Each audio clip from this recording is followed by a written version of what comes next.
우리는 지난 시간에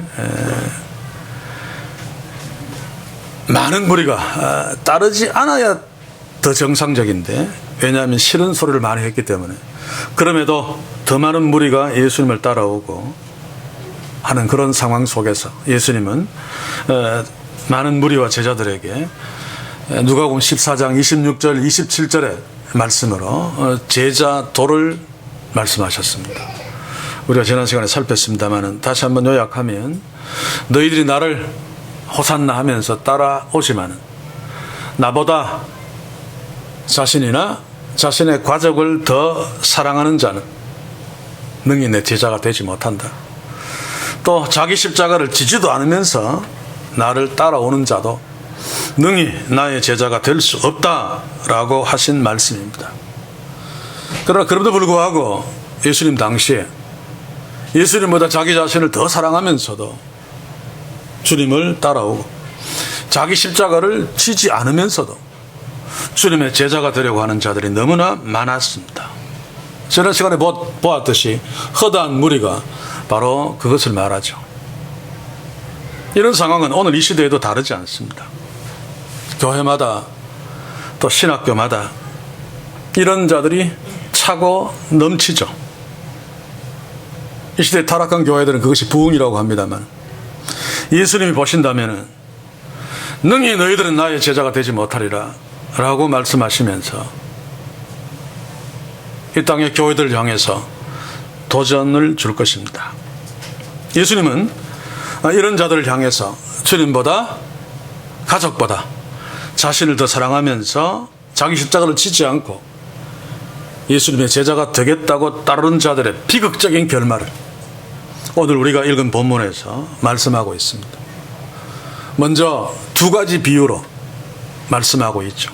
소위 망대를 세우는 자의 비유, 또 임금과 전쟁 앞에 선 임금의 비유. 오늘 이 부분들을 바라보면서 이 시대의 우리들이, 이 시대의 교회들이 예수님보다 자기를 더 사랑하면서 또 자기를 부인하지 않고도 주님을 따르는 것처럼 보이는 수많은 사람들의 그 비극적인 결말을 우리가 주목하면서, 우리가 이런 부류에 속하지 않는 자로 설 수 있기를, 또 이런 어떤 부류에 속한 자처럼 보이는 부분들이 있다면 그것을 극복해내는 그런 놀라운 도전과 변화가 있기를 소원하면서 오늘 주어진 말씀을 함께 봅시다. 28절을 같이 보겠습니다.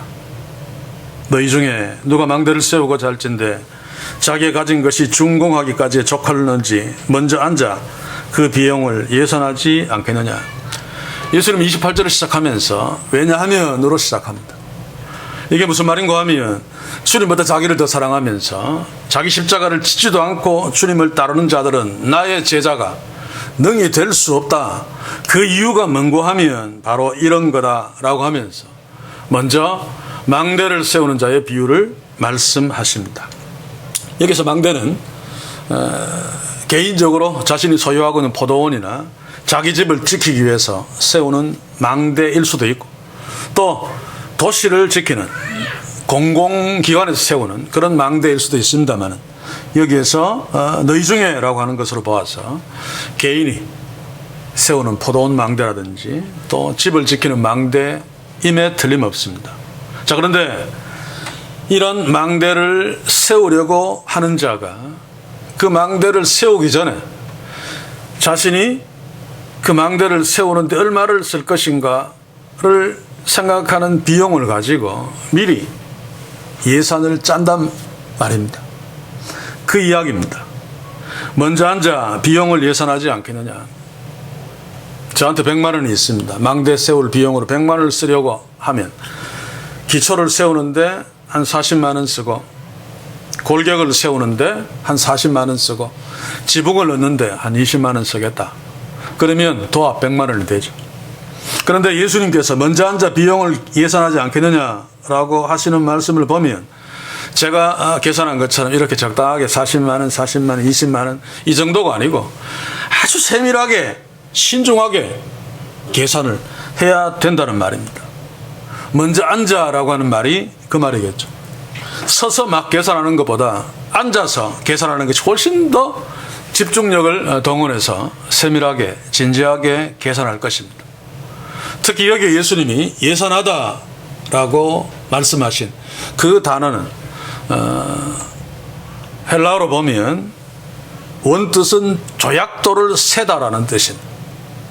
무슨 말인가 하면 고대 사회에서 마을에 중대사를 놓고 또는 어떤 사람을 뭐 축출하든가 또는 동네 최고장으로 대통령으로 세우는 일이 있다면 찬성과 반대를 알기 위해서 두 군데 통 같은 것을 놓고 조약돌을 가지고 이쪽에 찬성 이쪽에 반대 이렇게 던지면 나중에 그것을 세는 것. 이럴 때 세밀하게 세겠죠. 하나라도 틀리지 않게.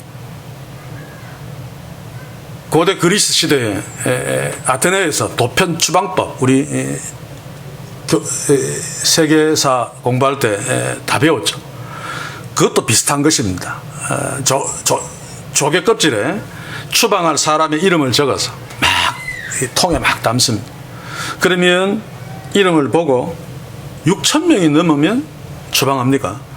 그럴 때도 신중하게 계산하겠죠. 한 사람의 운명이 6,001표냐 5,999표냐에 따라서 달라지니까. 마찬가지로 동네에서 마을에서 조약돌로 무언가를 세워서 결정하는 그 일은 그 동네의 운명을 결정할 수도 있습니다. 그래서 그것을 세는 사람은 먼저 앉아서 아주 신중하게 조심스럽게 정확하게 그 돌들을 세겠죠. 바로 그렇게 하라는 것입니다. 망대를 세울 때 대강대강 적당하게 세우는 자는 없다. 세밀하게 신중하게 예산을 짜서 세운다. 그런데 만약에 어떤 자가 망대를 세울 적에 계산도 하지 않고 자신은 돈 100만 원이 있는데 망대를 세울 때 망대는 기초가 튼튼해야 돼 라고 하면서 기초를 열심히 닦다가 100만 원을 다 써버리고 골격 세울 돈도 지붕 얹을 돈도 없이 그냥 기초만 만들어 놓고 끝내버릴 수가 있단 말입니다. 예수님 말씀은 덩그러니 기초만 세워놓으면 그것은 아무짝에도 쓸모없습니다. 망대가 되어야지 쓸모가 있죠. 그런데 기초가 아무리 멋있게 든든하게 천년만년 갈것같이 만들어 놓아도 그 위에 망대가 세워지지 않으면 그것은 바보 같은 짓입니다.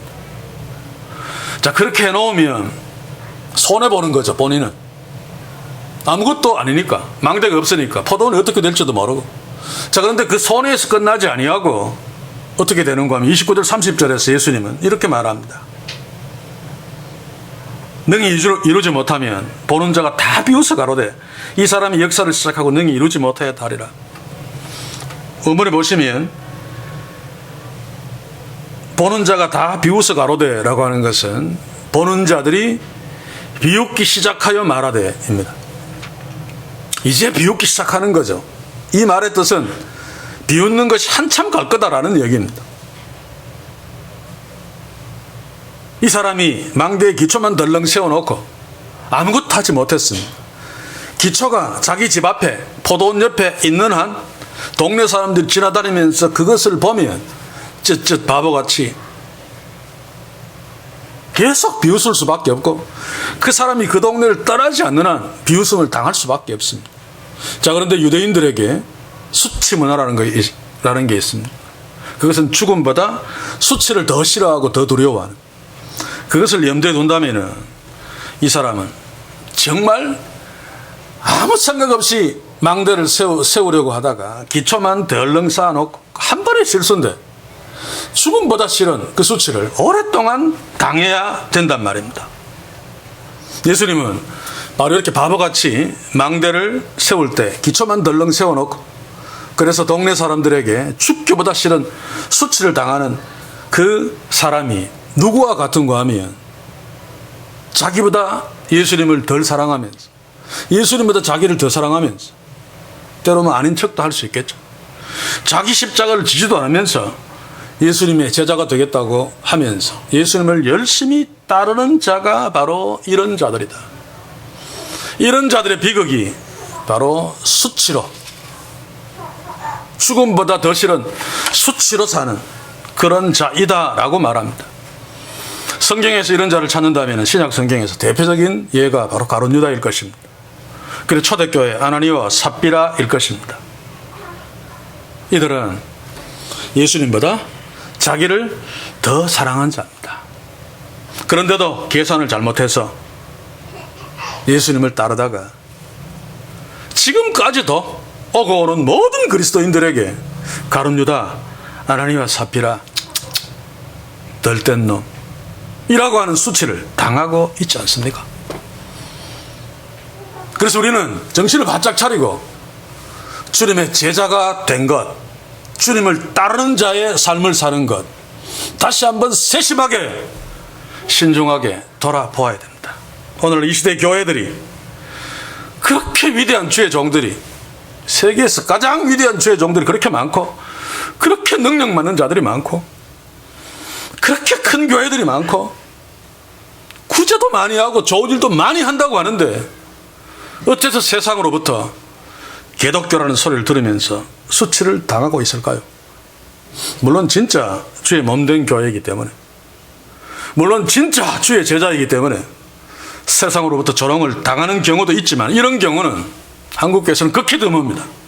거의 대부분 주님보다 자기 교회를 더 사랑하면서도 아닌 척하고, 자기 십자가를 지지 않으면서도 남보다 훨씬 더 무거운 십자가를 진 척하면서 주님을 따르고 있는 교회들이 너무 많기 때문에 이런 일들이 대한민국에서 벌어지고 있는 거죠. 망대 세우는 자의 비유에서 예수님이 말씀하신 것처럼 세상 사람들이 교회를 볼 때마다 저 개독교, 저 목사, 저 잡사 하면서 손가락질을 하게 되는 것입니다. 이것을 치우지 않는 한, 우리가 이 땅을 떠나지 않는 한 이 수치는 계속될 것입니다. 움직일 수 없는 증거가 바로 하나님이 주신 돈으로 수천억짜리 건물을 화려하게 세워놓고, 그것밖에 없습니다. 그것밖에. 망대를 세우면서 기초만 화려하게 세워놓은 것처럼 그래놓고 그 기초만 놓고 자랑하고 앉아 있습니다. 이게 움직일 수 없는 증거입니다. 망대 세우는 자의 어리석음, 그러므로 당할 수밖에 없는 수치. 다른 교회들은 다릅니까? 어떤 목회자가 개척교회를 시작하면 그때부터 목표가 뭡니까? 소위 성전 건축이라는 이름으로 교회당 건축입니다. 그래서 열심히 통장을 만들어서 심한 사람은 교인들에게 통장을 하나씩 다 내주어서 통장에 교회당 건축 헌금을 하게 하고, 술집보다 하나님의 건물이 훨씬 더 나아야 된다라고 하면서 그것이 오로지 모든 교회 생활의 목표가 되어버린, 이게 한국교회 모습이죠.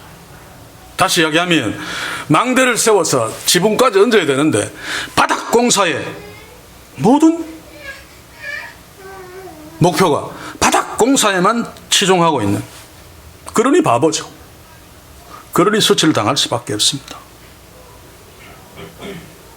이 교회도 20년 전에 개척할 당시에, 지금은 예산 함께 짜는 분이 안 보입니다만, 나이도 많이 들었고 또 다른 쪽으로 갔습니다만, 개척교회, 우리도 개척교회면서 선교사님들 돕는 예산을 세우자 라고 했을 적에 교회당 건축이 먼저입니다. 물론 일리는 있는 말입니다. 그때 제가 어떻게 설득했는가 하면 내년에 예수님이 오실지도 모릅니다. 그러니 교회가 할 일은 하면서 교회당 세우는 것도 계획합시다. 그렇게 설득해서 처음부터 그렇게 왔습니다. 교회당 건축을 위해서는 한 푼도 저축하지 않으면서, 아니 못하면서 온 거죠. 이게 다른 목회자들이 볼 적에는 저보고 바보라고 한다, 바보. 그래서 20년이 넘게 있으면서도 맨 그 자리에 남인직 새빵살이를 하고 있다. 그러나 오늘 주의 말씀을 주목하면 누가 더 어리석은 자인가? 한번 우리도 생각해 보아야 할 것입니다. 그래서 우리 교회 공동체는 나보다 주님을 더 사랑하는, 그래서 기꺼이 자기 십자가를 지고 주님을 쫓아가는, 그래서 나는 수치당하더라도 주님께 영광을 돌려드리는, 그래서 주의 교회는 세상으로부터 수치를 당하지 않는, 그래서 하나님이 기뻐하시는, 하나님 우리를 보고 자랑스러워하시고 박수치는 그런 교회로, 그런 우리로 올 한 해 복되게 잘 나아가는 축복이 있기를 주의 이름으로 간절히 소원합니다.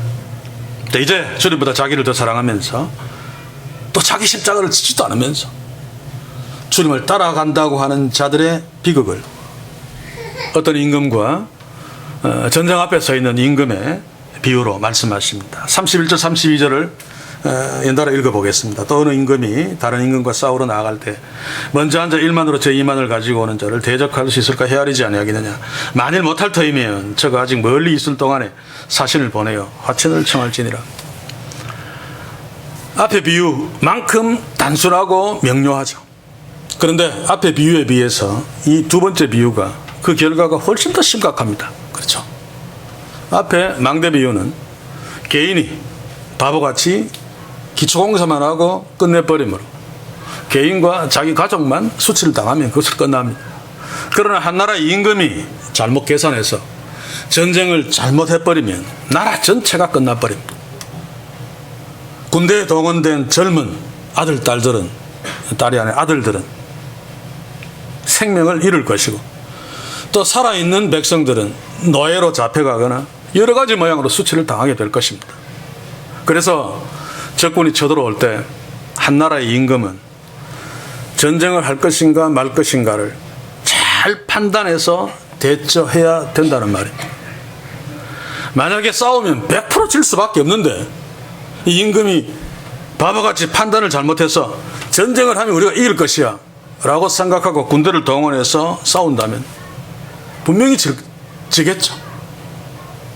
그 피 같은 젊은 군인들이 수없이 죽을 것이며 또 백성들이 노예로 끌려갈 것이고 나라는 잃게 될 것입니다.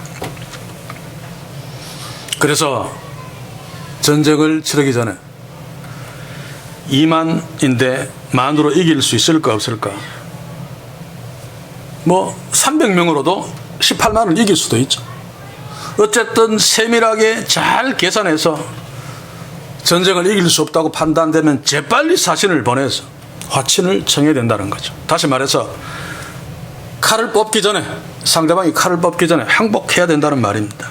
그러면 그 나라에 조공을 바치면서 많은 경제적인 손실이 있을 것이고 또 여러 가지 수모를 당하게 되겠지만, 그러나 적어도 전쟁에서 젊은 아들들은 죽지 아니하고 또 백성들은 노예로 잡혀가는 그런 비극은 막을 수 있을 것입니다.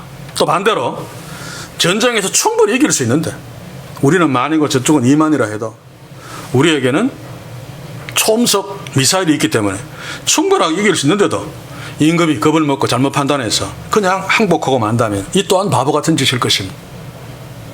안 줘도 되는 조공을 바쳐야 되고 고대사지 전쟁을 이기면 수많은 전리품들을 가져올 수 있는데 그것은 고사하고 날마다 조공을 바쳐야 되니까 이 또한 바보 같은 짓입니다. 그래서 예수님은 앞에서 마찬가지로 31절에서 보면 먼저 앉아, 이거 대강 얼렁뚱땅 하지 말라는 거죠. 그리고 헤아리지 않겠느냐, 깊이 생각하지 않겠느냐라고 하는 말입니다. 아마 또 생각하고 또 생각하고 또 생각하겠죠. 그렇게 해야 됩니다. 저도 개인적으로 주보의 예배 순서 하나를 바꾸고 결정하는데 또 생각하고 또 생각하고 또 생각하고 고민하고 집어넣어서 혼자 그 예배를 혼자 해보고 또 빼고 어떤 때는 혼자 강대상에 나와서 한번 상상해보고 이렇게 합니다. 왜냐하면 이게 너무 중대한 것이기 때문에 자칫 인본적인 것이 끼어들면 예배를 망치고 교회가 망치기 때문에 그렇게 할 수밖에 없죠. 이렇게 한 나라를 책임지는 임금은 전쟁을 칠 것인가 말 것인가 신중하게 깊이 생각해야 된다, 그 말입니다. 특히 만일 못할 터이면 라고 하는 말, 원문대로 보시면 정말이 들어가 있습니다. 그래서 원문대로 번역하면 만일 정말 할 수 없다면,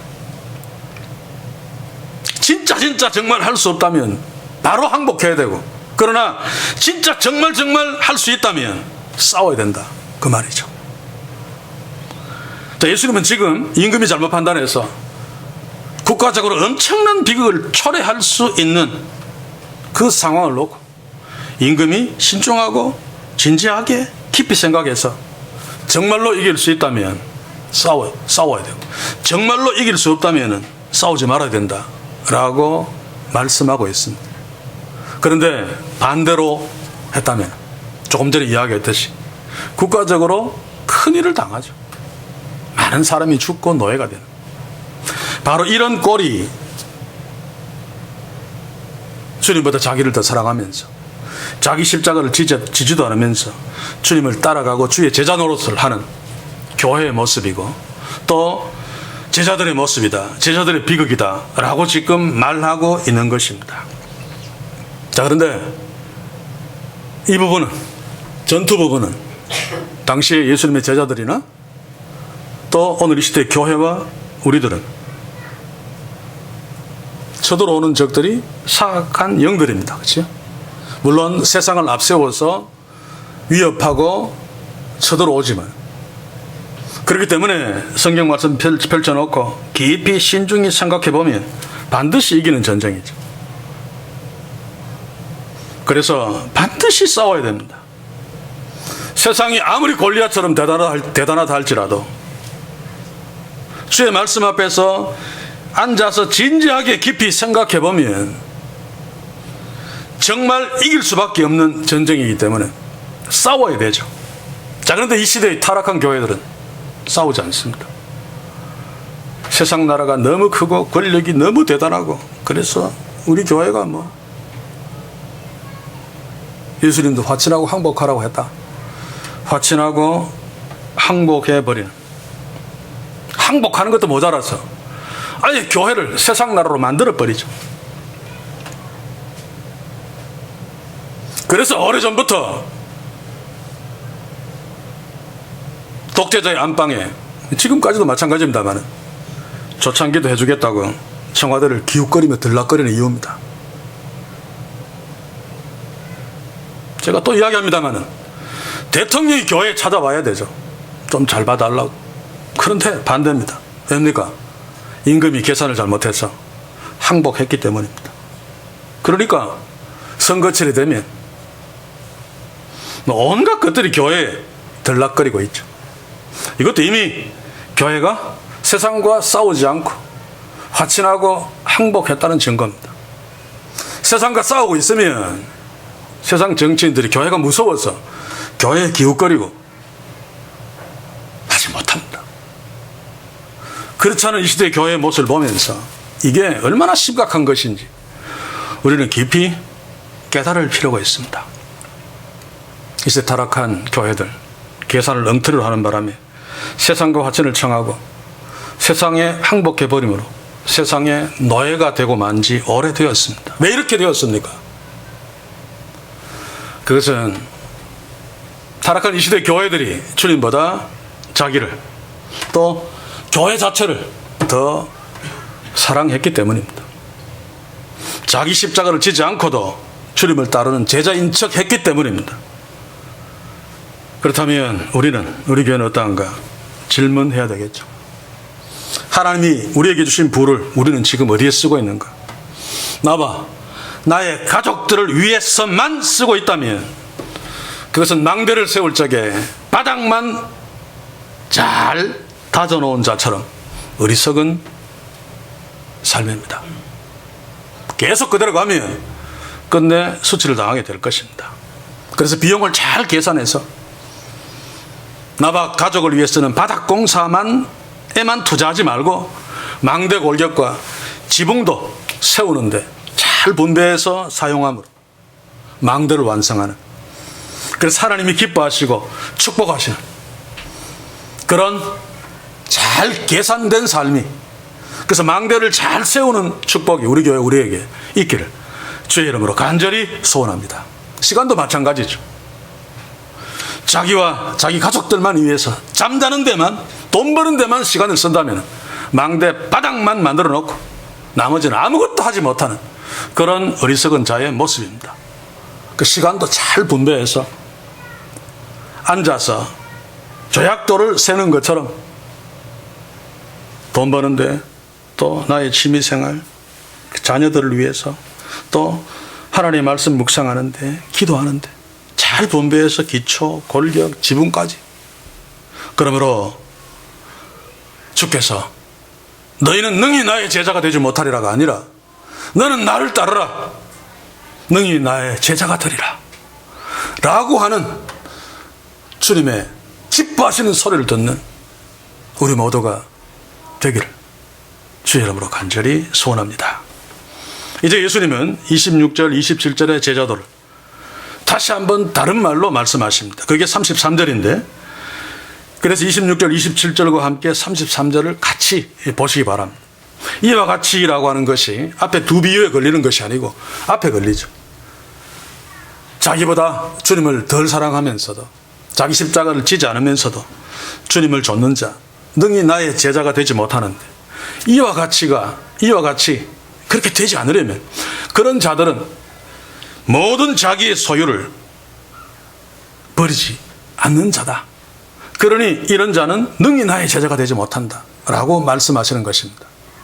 자기를 더 사랑하는 것, 주님보다 자기 십자가를 지지 않고 주님을 따르는 자들, 어떻게 표현하는가 하면 모든 자기의 소유를 버리지 않는 자라고 표현하고 있습니다. 다시 말하면 능히 나의 제자가 되지 못하는 자는 자기의 모든 소유를 버리지 않고도 주님을 따르는 자들이다, 그 말입니다. 이 말은 빈털터리 무소유를 의미하는 것이 아니죠. 본문에서 소유에 해당되는 히파르코를 헬라어로 보면 자기 마음대로 처리할 수 있는 것이라는 뜻이 있습니다. 그 하나님이 자기한테 주신 소유를 자기 마음대로 처리하는 것, 이게 문제인 거죠. 하나님이 주신 소유에 대해서 자신의 소유권을 주장하는 것입니다. 이 말은 하나님이 주인이 아니라 내가 주인이다라고 선언하는 거죠. 그 말이 모든 소유를 버리지 않으면에 해당되어지는 것입니다.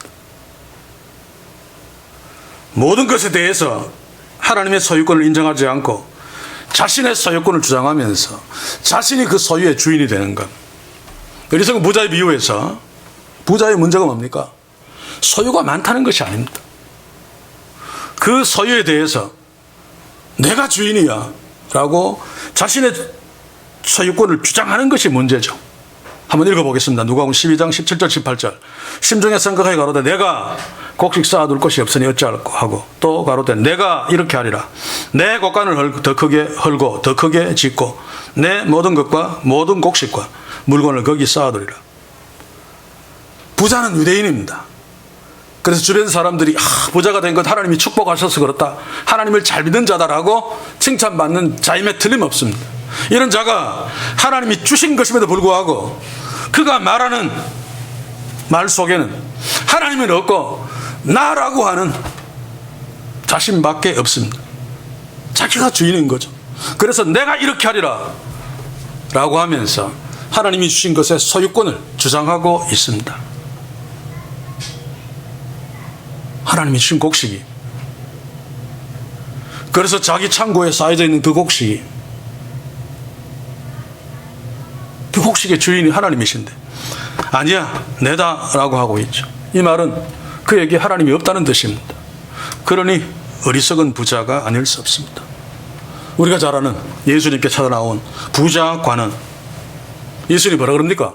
네 소유를 다 팔아 가난한 자들에게 주고 그 뒤에 나를 따르라 라고 말합니다. 이것은 예수님이 자기 제자가 되는 조건을 제시하는 것이 아니죠. 그는 하나님을 사랑한다고 막 폼 잡습니다. 그래서 내가 이렇게 부자가 되었다. 그래서 율법 다 지켰다. 내가 어릴 때부터. 나는 하나님을 이렇게 사랑해. 그래서 하나님이 이렇게 나를 축복하셨어. 라고 말하고 있는데 예수님은 너의 그 재물의 주인은 네야. 하나님이 아니야. 너는 하나님을 사랑하지 않아. 너는 율법을 진정으로 지키지 않았어. 라고 하는 사실을 깨닫도록 하기 위해서 네 소유를 다 팔아 가난한 자들에게 주고 나를 따르라 라고 말씀하신 거죠. 예수님이 뚫어보신 대로 그는 하나님을 사랑한다고 말하면서 율법을 다 지켰다고 말하지만은 하나님이 주신 그 소유의 주인은 자기였습니다. 하나님이 없는 거죠. 그래서 그 소유권을 더 귀중하게 여겨서 소유권을 포기하지 아니하고 예수님을 떠나버렸습니다. 그래서 예수님은 부자가 천국 들어가는 것이 낙타가 바늘길을 통과하는 것보다 더 어렵다. 절대로 못 간다라고 말씀하셨죠. 여기서 부자는 단순히 소유가 많다는 것이 아닙니다. 소유가 많든 적든 가난하다 할지라도 그것에 대해서 내가 주인이고 내가 소유권을 갖고 있다고 주장하면 바로 부자입니다. 이런 자들은 예수님의 말씀대로 천국에 들어갈 수 없으며 그러므로 당연히 주님의 제자가 될 수 없는 거죠. 지금의 타락한 교회를 봅시다. 모든 소유권이 인간에게 있지 않습니까? 그래서 심지어는 교회를 자식한테 물려주고 세습까지 합니다. 최근에 무슨 여수에 있는 무슨 교회, 제법 큰 교회인데 통합 측에 속한 교회입니다만 그 목사 노는 꼴을 보니까 참 얼마나 지독하게 술수를 써서 자기 자식한테 물려두는지. 그 명성 높은 서울에 있는 교회와 똑같은 방법을 써요. 다른 교회 하나 만들어 자기 아들한테 줘놓고 나중에 합쳐가지고 자연스럽게 자기를 은퇴하고 자기 아들이 그 교회의 당회장이 되는. 이게 뭡니까? 오늘 우리가 살고 있는 이 지역에도 제가 알기로는 2군데 교회가 세습교회입니다. 그렇다면 아무리 좋은 프로그램을 가지고 아무리 뭐 꿈을 꾸고 무슨 위대한 짓을 한다 할지라도 능히 내 제자가 되지 못하리라 에 반드시 해당되어집니다. 세습한 교회 그 자체가 소유권이 인간에게 있음을 증거하는 움직일 수 없는 증거이기 때문에 그렇죠. 자, 그런데 그 교회에 있는 사람이나 본인이나 교회 밖에 있는 사람들도 이거 도덕적으로 좀 문제가 있지, 좀 나쁜 거야 라고 생각하는 정도지 정말 그것이 얼마나 심각한 것인지 거의 모르고 있습니다. 소유권이 사람에게 있으므로 망대를 세우는 자의 비유처럼 나중에 엄청난 수치를 당하게 될 것입니다. 전쟁 치르는 자의 임금의 비유처럼 계산 잘못해서 교회 전체가 세상의 노예가 될 것이고 이미 되었죠. 그리고 수많은 교인들이 세상의 노예로 살 것입니다. 축복의 노예로 살 것입니다. 이게 제 말이 아니고 살아계신 예수님의 말씀입니다. 물론 세습하지 않은 교회들도 상당수 하나님이 주인이 아니고 인간이 주인인 교회들이 너무 많죠. 하나님 온데간데 없고 인간이 신이 되어서 교회를 다스리고 인간이 주인이 되어서 교회를 끌고 가는 이런 교회들이 이 땅에 너무 많습니다. 더욱 문제는 이런 교회들이 한국교회를 대표하는 유명한 교회들이 수많은 사람들이 몰려가고 있는 교회들입니다. 물론 성경대로 되는 것입니다만 사랑하는 성도 여러분, 이제 우리 교회 우리를 돌아봅시다. 자기의 모든 소유를 버리고 있습니까? 소유권을 주장하지 않고 있습니까? 내가 그것의 주인이 아닙니까? 무소유가 아닙니다. 다시 말하지만 예수님의 공동체도 돈을 소유하고 있었습니다. 물론 그 돈의 액수가 적을지는 몰라도 그러니 그 돈을 회계하고 책임지는 가룟유다가 회계로 있었던 거죠. 사랑하는 성도 여러분, 우리는 성경에서 예수님의 제자로 살다가 망해버린, 앞에서 제가 얘기했습니다. 대표적인 가룟 유다와 아나니와 삽비라를 잘 압니다. 이들은 겉으로 보면 돈을 사랑했기 때문에 망했는데, 그러나 그것을 더 정확하게 표현한다면 주님보다 돈을 더 사랑했기 때문입니다. 그들이 가지고 있는 돈에 대해서 그 소유권을 내가 주장했기 때문입니다. 그러니 그에게는 하나님이 없는 거죠. 그러니 주님의 제자가 될 수 없는 것은 두말할 것도 없고, 주께서 비유로 말씀하신 대로 수치를 당했으며 결국 영원히 죽게 되었습니다. 사랑하는 성도 여러분, 주님보다 돈을 더 사랑하는 것, 이게 문제죠. 돈을 소유하지 말라는 것이 아니라, 그래서 우리를 돌아보면서 성실하게 일하고 열심히 일해서 돈을 많이 법시다. 그리고 통장에 많이 저축도 합시다. 그런데 한 가지 반드시 명심해야 될 것은, 그러나 그래도 불구하고 나의 모든 소유의 소유권은 하나님께 있다 라고 하는 사실을 잊지 말며 살아간다면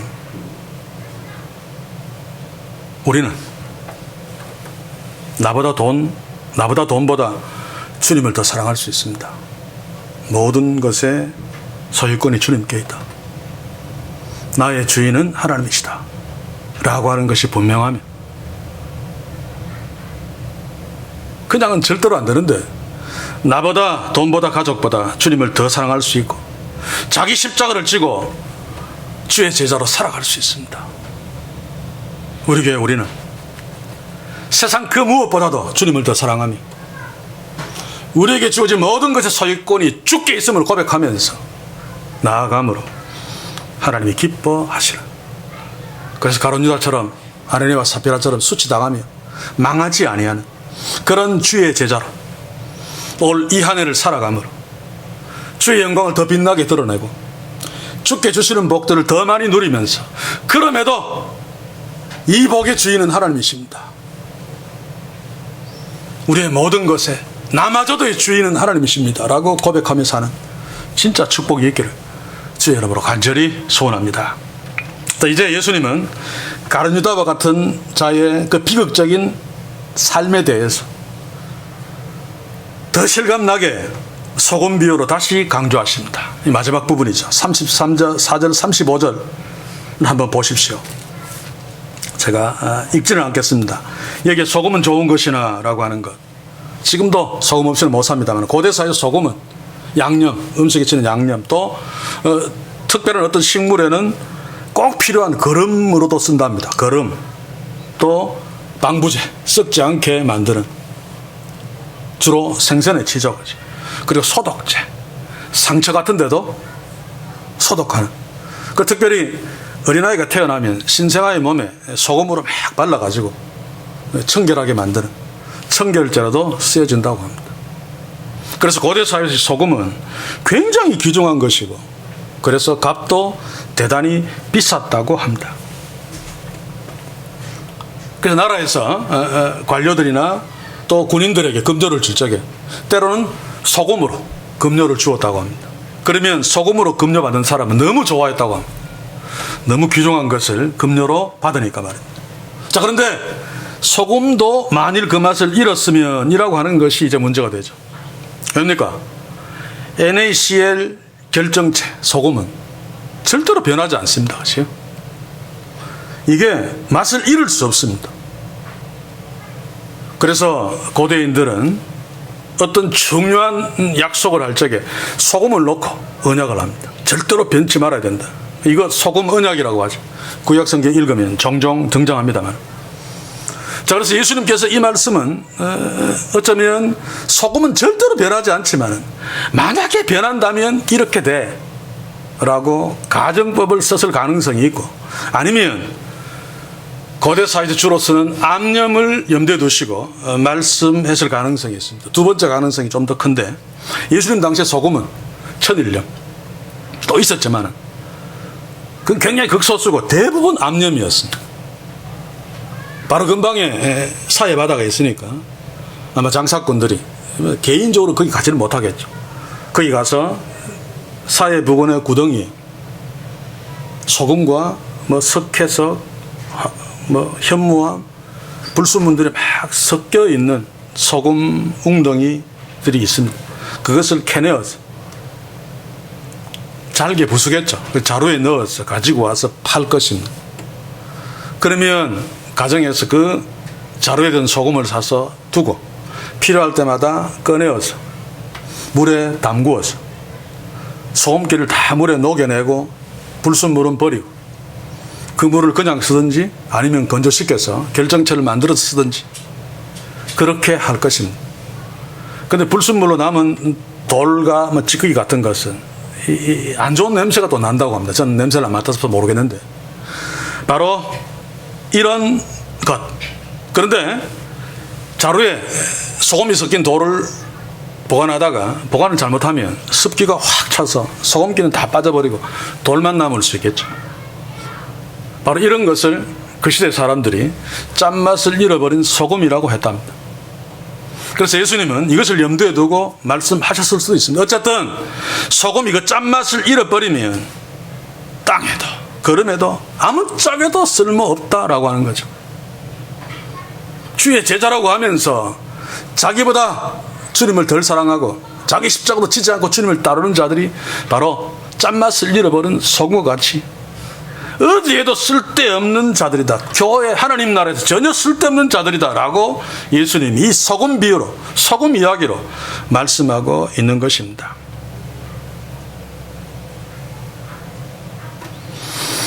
주님보다 자기를 더 사랑하면서 자기 십자가를 지지도 않으면서 자신의 소유에 대해서 내가 주인이야 라고 소유권을 주장하면서도 주님을 따르는 자들, 차라리 없는 만 못한 하나님 나라에 전혀 쓸모없는 자들이어서 내어 버리게 된다. 사실은 똥보다 못하죠. 똥은 그래도 걸음에 쓸 수 있습니다. 여러분, 만약 우리가 짠맛을 잃어버린 그리스도인이라면 똥보다 못한 존재라는 말입니다.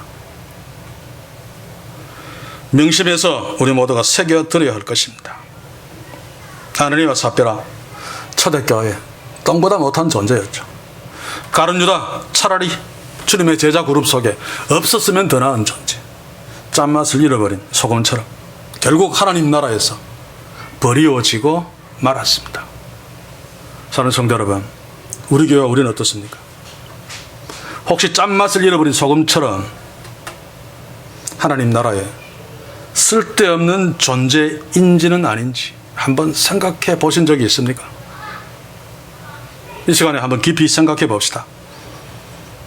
타락한 교회는 이미 짠맛을 잃어버린 소금이 되어버린 지 오래되었죠. 그래서 하나님 나라에는 아무짝에도 쓸모없는 교회가 되고 말았습니다. 한 걸음 더 나아가서 망대를 세우는 자의 비유처럼 세상으로부터 수치를 당하고 있는, 그리고 임금과 군사의 비유처럼 계산을 엉터리로 해서 교회를 세상의 노예로 만들어버리고 하나님 나라를 아예 망쳐버리고 모든 신자들을 그냥 눈에 보이는 물질적인 축복의 노예로 만들어버리고 그런 교회 수두룩하죠. 소금 맛을 잃어버리고. 근데 그런 교회일수록 소금 맛을 잃어버린 그 쓸데없는 소금들은 억수로 많습니다.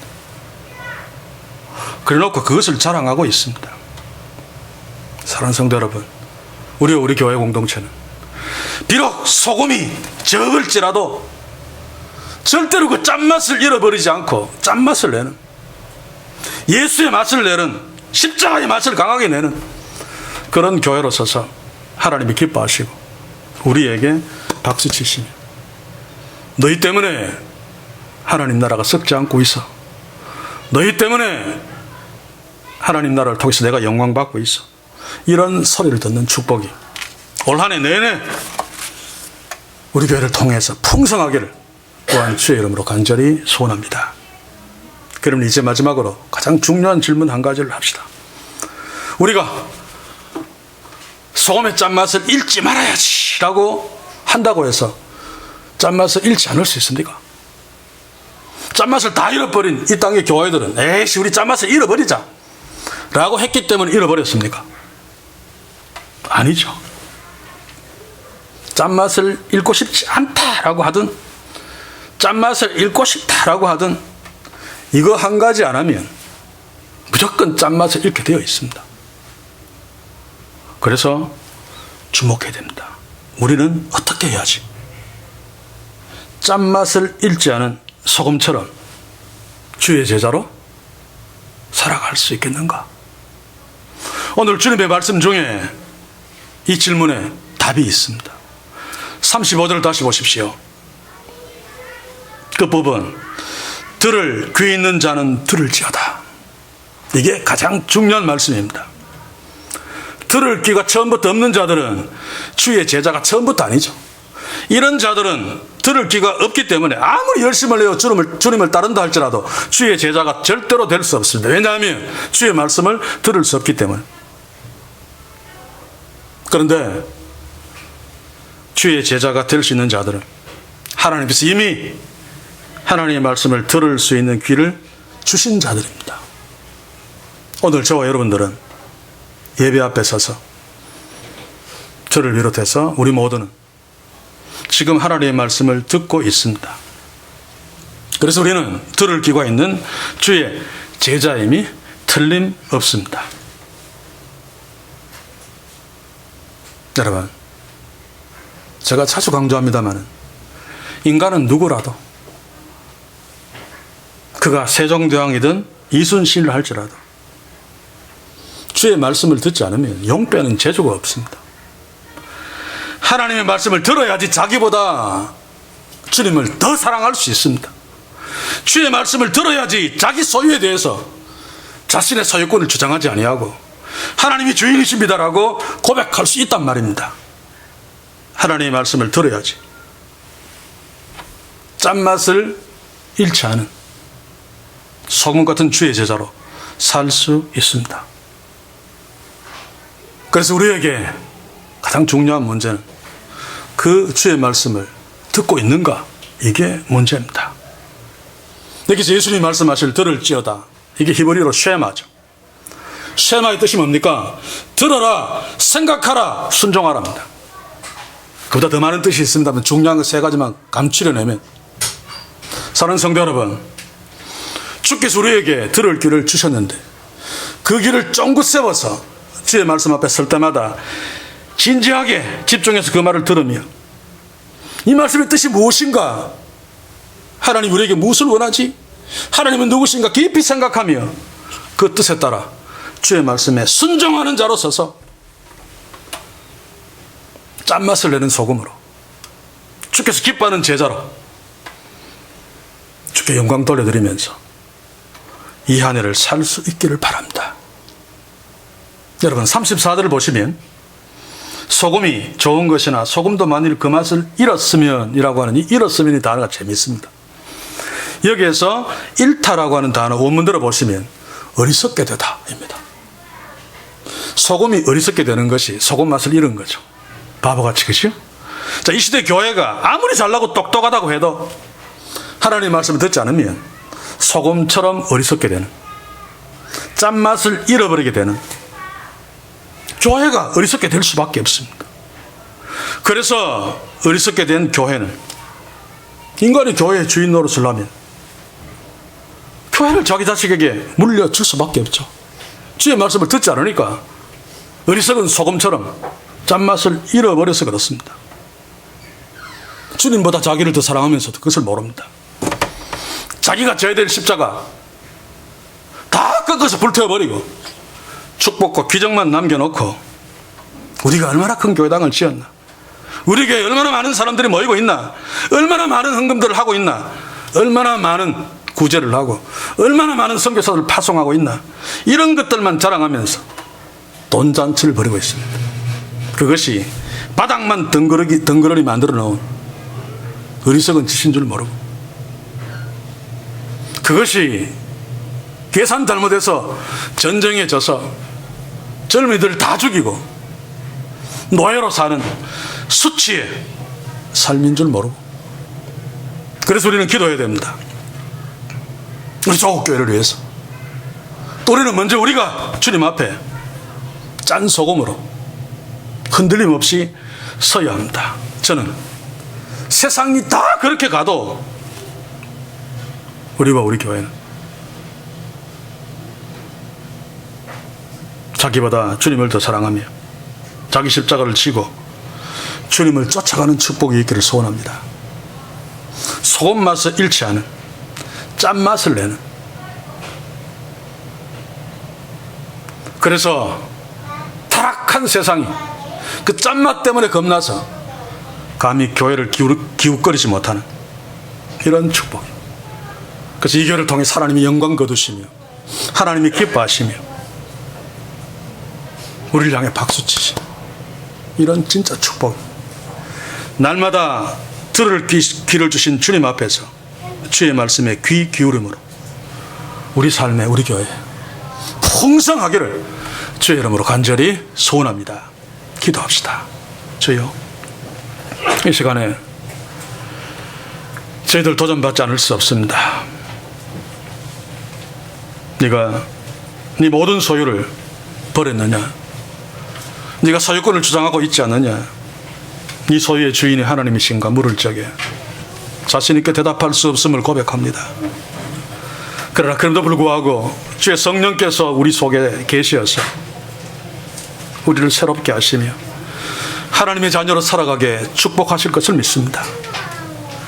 들을 귀를 주신 주님 앞에 겸손히 서서 비록 지금은 잘 안 될지라도 주의 말씀에 귀 기울여 들으며 생각하며 순종하며 삶으로 짠맛을 잃지 아니하고 어리석게 되지 아니하고 주께서 기뻐하시는 제자로 주의 몸된 교회로 이 한 해 잘 걸어갈 수 있도록 주여 우리 모두에게 주의 말씀의 능력, 말씀의 축복을 날마다 더해 주시옵소서. 예수님의 이름으로 기도하옵나이다. 아멘.